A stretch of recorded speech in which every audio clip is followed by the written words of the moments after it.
Media మిత్రులారా, మీకు మీ ద్వారా యావత్ తెలంగాణ ప్రజానీకానికి ఒక స్పష్టమైన విషయం ప్రభుత్వం సైడ్ నుంచి తెలియజేస్తున్నా. జరిగిన సంఘటన చిన్నది, జరిగిన నష్టం చాలా తక్కువ.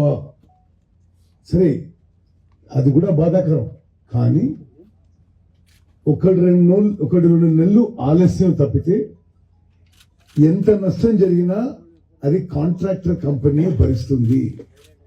ప్రభుత్వానికి ఏమీ నష్టం లేదు. చాలా స్పష్టంగా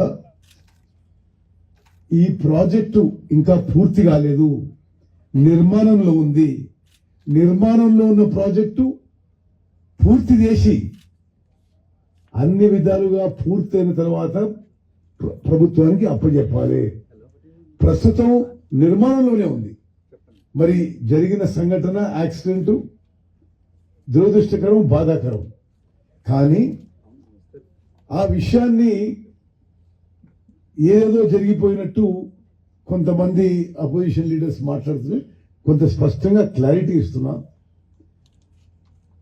ఈ సంఘటన వల్ల 1-2 నెలలు ఆలస్యం అవుతుంది. నష్టం, ప్రాణ నష్టం ఏం జరగలేదు. ఈ జరిగిన డ్యామేజ్ 10-15 crores ఎంతైనా సరే కాంట్రాక్టర్ కంపెనీ వాళ్లే భరిస్తారు. ఈ విషయం చాలా స్పష్టంగా మేము మనకి చేసుకున్నాం. అదేవిధంగా సుఖేందర్ రెడ్డి గారు వారి అపారమైన అనుభవంతో, అవగాహనతో చాలా స్పష్టంగా చెప్పింది. అసలు ఈ పరిస్థితి రావడానికి బీఆర్ఎస్ పార్టీ, బీఆర్ఎస్ ప్రభుత్వమే కారణము. 10 ఏళ్ల పాటు అధికారంలో ఉండి ఎస్ఎల్బిసి టనల్ పనులని పూర్తి చేస్తుంటే అనేక విధాలుగా ఉమ్మడి నల్గొండ జిల్లాకి, హైదరాబాద్ నగరానికి, డ్రింకింగ్ వాటర్ కి అన్నిటికీ ఉపయోగపడేది. ఏ విధంగానైతే గత బీఆర్ఎస్ ప్రభుత్వం నార్త్ తెలంగాణకి కాళేశ్వరం ప్రాజెక్టుకి ఇంపార్టెన్స్ ఇచ్చిందో, లక్షల కోట్లు ఖర్చు పెట్టిందో, కృష్ణా బేసిన్ కి, దక్షిణ తెలంగాణ ప్రాజెక్ట్స్ కి ఇంపార్టెన్స్ ఇవ్వలేదు.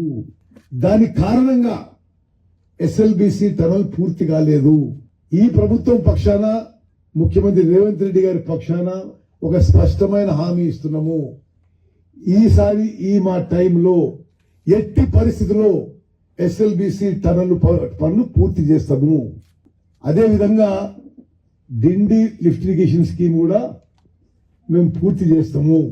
నేను 11వ తారీఖున మిర్యాల కాన్స్టిట్యున్సీ సపరేట్ గా, దేవరకొండ కాన్స్టిట్యున్సీ సపరేట్ గా, అంటే ఈ ఇన్సిడెంట్ జరగకముందు కూడా ఇరిగేషన్ వర్క్స్ అన్ని రివ్యూ పెట్టుకోవడం జరిగింది. మరి మీరు ఆసక్తి ఉన్న వాళ్ళు దయచేసి ఆ రోజు కూడా రండి.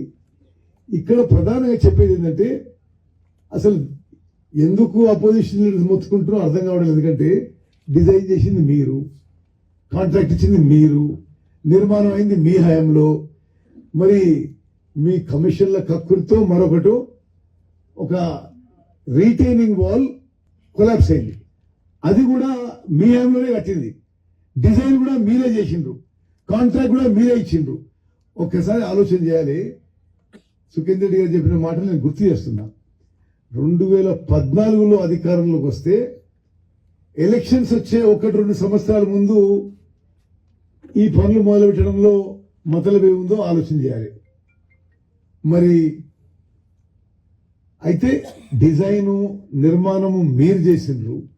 ఈరోజు రీటైనింగ్ వాల్ కొలాప్స్ కావడం సరే మీరు చేసినా మేము బాధాకరం అంటున్నాం, దురుచికరం అంటున్నాం.